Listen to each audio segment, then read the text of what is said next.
Selamat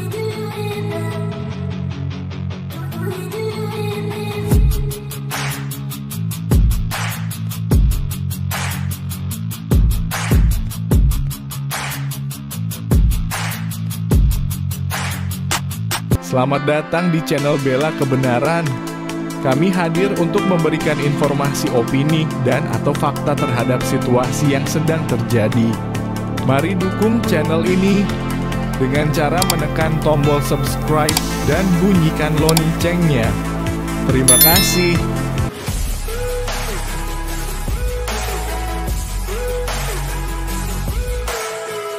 Sebelumnya sudah saya katakan bahwa manusia tidak bisa selamat dengan berbuat baik. Perbuatan baik kita sama sekali tidak bisa menyelamatkan kita, karena perbuatan baik itu tidak bisa menutup satu dosa pun. Tapi pada hari ini saya juga ingin mengatakan hal lain, yakni bahwa berhenti berdosa itu pun tidak bisa menyelamatkan saudara. Banyak orang berpikir bahwa jikalau dia berdosa dan dia stop berdosa, maka dia pasti selamat. Seorang pencuri yang berhenti mencuri otomatis selamat. Seorang perampok berhenti merampok otomatis selamat. Seorang pemabuk stop mabuk otomatis selamat. Tidak. Nah, mengapa bisa tidak? Karena Alkitab itu mengatakan bahwa dosa itu semacam hutang di hadapan Allah. Dalam doa Bapa kami, ampunilah kami akan kesalahan kami, seperti kami juga mengampuni orang bersalah pada kami. Kata Yunani untuk kesalahan itu adalah opelema, yang artinya hutang. Ampunilah kami akan hutang kami. Jadi dosa itu semacam hutang di hadapan Tuhan. Nah, sekarang saudara pikirkan, apakah hutang bisa diselesaikan dengan berhenti hutang? Kalau saya hutang hari ini pada kamu 100 juta, besok 200 juta, besok terus sampai akhirnya hutang saya pada kamu itu sampai 1 miliar. Lalu setelah kamu marah-marah karena hutang saya sudah banyak, lalu saya datang pada saudara, Pak, Ibu, saya janji mulai besok saya tidak akan hutang lagi. Saya janji sungguh-sungguh besok tidak ada hutang lagi. Dan betul saya tidak hutang lagi. Apakah masalahnya selesai? Tidak. Kenapa? Karena hutang itu harus dibayar. Hutang tidak bisa selesai hanya dengan stop hutang, tapi ada bayar dulu hutangnya. Dosa itu hutang di hadapan Allah yang perlu pembayaran. Nah, bayarnya pakai apa? Nah, Alkitab berkata bahwa upah dosa ialah maut. Maut itu kematian, berarti bayarnya itu pakai nyawa. Kejadian pasal 2 ayat 17 itu bilang bahwa dalam buah-buah pohon di taman itu Adam dan Hawa tidak boleh makan, karena pada hari kamu makan pastilah kamu mati. Berarti upah dosa itu maut, bayar pakai nyawa. Nah, karena itulah maka hutang dosa harus dibayar. Dibayar pakai nyawa. Nyawa siapa? Kalau nyawa kita sendiri, ya kita semua binasa, masuk neraka. Disitulah kita bisa melihat bahwa Yesus Kristus akhirnya datang dan dia membayar seluruh hutang dosa kita pakai nyawa, karena memang dosa itu mengakibatkan maut. Karena itu saudara, jangan berpikir bahwa saudara bisa selamat hanya karena saudara berdosa lalu berhenti berdosa. Berhenti berdosa tapi tidak ada yang bayar hutang dosa, kamu tetap akan masuk neraka. Nah, satu-satunya orang yang sudah bayar hutang dosa sampai lunas di atas kayu salib, itu adalah Yesus. Dia bilang, sudah selesai, sudah lunas, tetelestai. Karena itulah maka memang kita berdosa harus stop berdosa, ya. Tapi jangan berpikir bahwa stop dosa menyelesaikan masalah. Pertama-tama, kamu harus percaya kepada Kristus yang membayar hutang dosamu. Nomor 2, baru kamu stop berdosa. Belajar hidup taat pada Tuhan, belajar hidup berbuat baik. Karena itulah, marilah kita sungguh-sungguh percaya kepada Kristus yang telah membayar hutang dosa kita sampai selesai. Tuhan Ketika saya berbicara bahwa manusia diselamatkan bukan karena dia berbuat baik, juga bukan karena dia berhenti berdosa, tetapi karena dia beriman kepada Yesus Kristus yang membayar seluruh hutang dosanya itu, lalu muncul banyak pertanyaan. Kalau begitu, apakah orang Kristen tidak perlu berbuat baik? Nah, kalau pertanyaannya seperti ini, maka kita juga perlu bertanya balik, berbuat baik untuk apa? Kalau berbuat baiknya untuk keselamatan atau berbuat baiknya supaya masuk surga, maka memang kekristenan tidak perlu berbuat baik, karena seluruh perbuatan baik pun tidak bisa menebus satu dosa pun, sehingga itu menjadi sia-sia kalau berbuat baiknya demi keselamatan atau untuk masuk surga. Tapi itu tidak berarti bahwa orang Kristen tidak perlu berbuat baik sama sekali. Orang Kristen perlu berbuat baik, tapi perbuatan baiknya bukan di depan sebagai syarat, tapi di belakang. Setelah dia beriman dan selamat, barulah dia berbuat baik. Lalu kita bertanya, kalau begitu untuk apa orang Kristen berbuat baik? Pertama, perbuatan baik itu sebagai wujud bahwa dia sudah sungguh-sungguh beriman.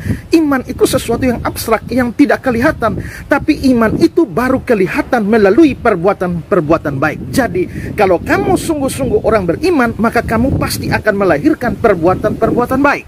Karena waktu kamu percaya, Roh Kudus diberikan dalam hatimu, Roh Kudus melakukan pengudusan, pembaharuan hidup, lalu akhirnya muncul perbuatan baik.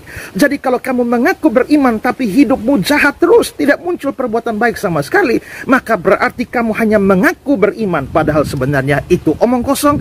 Iman tanpa perbuatan itu mati. Itu yang dibicarakan dalam surat Yakobus. Jadi perbuatan baik itu sebagai bukti iman. Yang kedua adalah perbuatan baik itu sebagai wujud syukur kepada Tuhan. Karena Tuhan sudah menyelamatkan kita bukan melalui perbuatan baik, hanya semata-mata anugerah Tuhan dalam pengorbanan Yesus Kristus. Sebagai syukur itu, maka saya berbuat baik. Saya berbuat baik bukan supaya saya selamat, tapi saya berbuat baik karena saya sudah diselamatkan. Sekarang saya berterima kasih pada Tuhan dengan rajin berbuat baik. Jadi perbuatan baik adalah ungkapan syukur seorang Kristen kepada Tuhannya. Lalu yang ketiga adalah berbuat baik itu sebagai wujud mempermuliakan nama Tuhan. Di dalam pengajaran Yesus, khotbah Yesus di bukit tentang menjadi garam dan terang dunia, di bagian akhirnya Yesus bilang, hendaklah orang melihat perbuatanmu yang baik dan mempermuliakan Bapamu yang di surga. Berarti berbuat baik itu untuk mempermuliakan Bapa di surga. Kalau saya orang beriman, lalu kalau hidup saya jahat terus, lalu orang bilang ini orang beriman, Tuhannya siapa sampai hidupnya jahat? Nah, karena itu kalau kita berbuat baik, maka justru orang akan menjadi kagum dengan Tuhan kita dan mempermuliakan Bapa di surga. Itulah fungsi perbuatan baik. Jadi berbuat baik bukan untuk selamat. Kalau mau selamat, percaya Yesus saja. Tapi setelah percaya Yesus, kamu berbuat baik. Bukti iman, ucapan syukur kepada Tuhan, dan untuk mempermuliakan.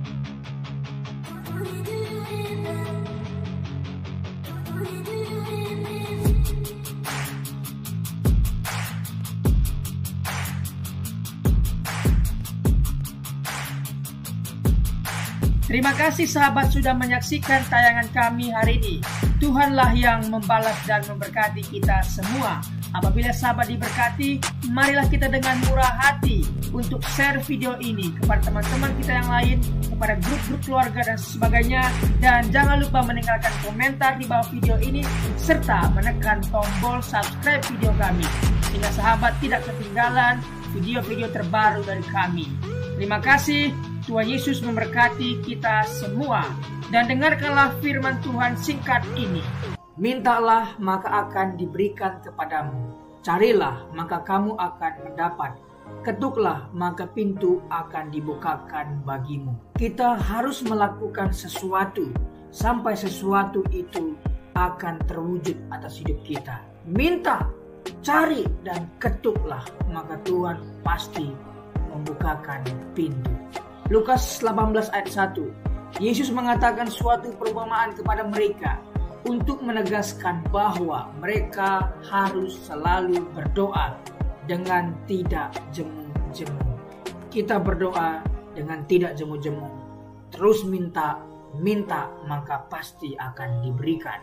Tuhan Yesus berkata, karena itu aku berkata kepadamu, apa saja yang engkau inginkan ketika engkau berdoa, percayalah bahwa engkau telah menerimanya dan engkau akan memilikinya. Amini ayat firman Tuhan ini, bahwa Tuhan pasti memberikan segala sesuatu yang kita butuhkan. Semoga Allah, sumber pengharapan, memenuhi kamu dengan segala sukacita dan damai sejahtera dalam iman kamu, supaya oleh kekuatan Roh Kudus kamu berlimpah-limpah dalam pengharapan. Terima kasih. Apabila sahabat ada komentar dan pendapat yang lain terhadap video hari ini, boleh tuliskan komentarnya, pendapatnya di kolom komentar di bawah video ini, sehingga kita boleh diskusi